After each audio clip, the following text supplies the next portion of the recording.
Hello, Cancer, Sun, Moon, Rising, and Venus signs. Kamusta kayo? Sana po ay nasa mabuti kayong kalagayan. Welcome back po sa Star Tarot. At kung bago kayo rito, welcome din po kayo. Please subscribe, like, share my videos, and leave me a comment kung nakaresonate po kayo. Thank you. So, tignan natin kung anong mga messages ninyo. Cancer, first message, you are magic. Ayan, so napakaganda. Kasi nire-remind kayo ng divine na you are magic. You know, marami kang pwedeng gawin, marami kang magagawa. You know, marami kang bagay na mamamanifest by using your talents, skills, and spiritual gifts na binigay sa iyo ang divine. Kaya don't play small. You know, don't play small. Huwag kang mahihiya. Huwag kang magdadalawang isip na mag-take action. Kasi punong-puno ka ng potential. You have so much potential in you. You have too much tricks on your sleeves, kumbaga nabaon sa mundong ito. Alright? At magagawa mo kung ano yung gusto mong gawin at may sa katuparan. The now. Ayan. So, maaaring ngayon na. No? Maaaring yung magic mo, gamitin mo na yan sa ngayon because maybe the opportunities are knocking on your door na sa ngayon para magamit mo yung galing mo, magamit mo yung capabilities mo, yung talent mo. So, maybe ngayon na ang tamang panahon para i-practice mo na ang mga yan, no? Or gamitin mo na yan sa ngayon, okay?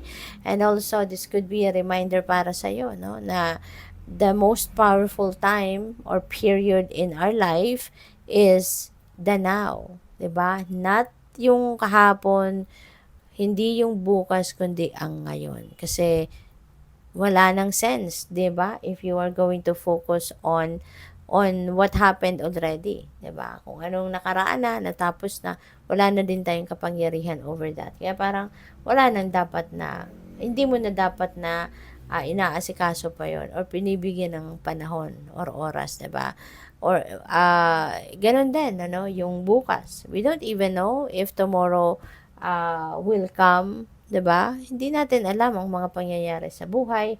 Kaya mas magandang let's just focus on the now at wag tayong masyadong magbibigay ng oras, panahon at attention sa ating nakaraan na at kung ano ang paparating because we don't even know what is coming towards us. 'Di ba? Kaya mas magandang mag-focus sa ngayon.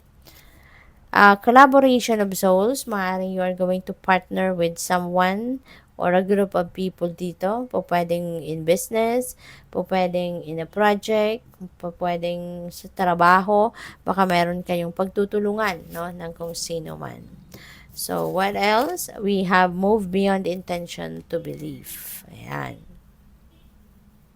So, this is a reminder, no, para sa'yo na yung mga pinaniniwalaan ninyo, yung mga beliefs ninyo, hindi lang yon dapat na nasa isip nyo lang. But you need to know to practice your beliefs, walk your talk, kumbaga. Kasi maaari din na kayo ay, kunyari, nagbibigay din kayo ng advice sa ibang tao, maybe you are teaching, you are sharing your ideas, no, with other people, pero maaring ikaw mismo hindi rin naman 'yun ang ginagawa mo, 'di ba? So maaring ganoon. But now, ito yung advice sa inyo na walk your talk, ipakita mo sa mga tao yung ikaw yung maging inspirasyon nila, kumbaga.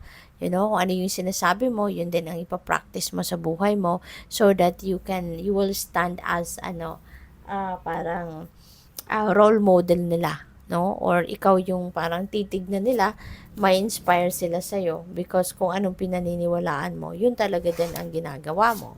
Yung gano'n, no?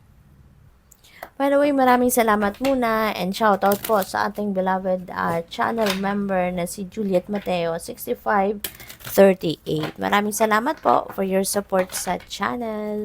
And maraming salamat din for subscribing. And if you haven't subscribed yet, subscribe na po kayo. And also, maraming salamat din for those of you na hindi po nag-skip ng ads. Maraming salamat dahil malaking bagay po yan sa channel. Thank you. So, we also have the Emperor, no? Stability ito, si Emperor. So, most likely, nandito ka sa point wherein gusto mong ma-establish, kumbaga, no? Ang certain areas of life ninyo, lalo-lalo na siguro ang inyong money, career, and finances, family and relationships. Maybe you are going to start to lay a solid foundation on those areas sa buhay mo sa ngayon. Ano? Maaaring magpo-focus ka ngayon sa hanap buhay, magpo-focus ka ngayon sa negosyo, magpo-focus ka ngayon sa trabaho ninyo, sa career ninyo, yung ganon, no?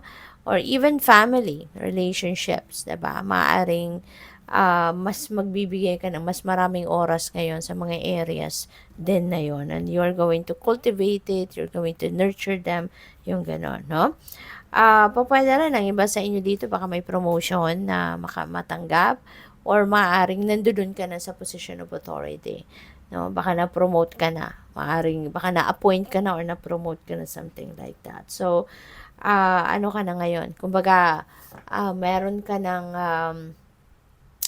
power, no? Meron ka na, nakaupo ka na siguro sa seat of power sa ngayon. Kaya congrats. The Magician, this is a new beginning energy. You know, siguro ngayon, ano ka na ngayon, you have a clear direction of where you are heading. You know, baka yung mga plano mo noon, marami kang magagandang plano pero hindi mo nagagawa.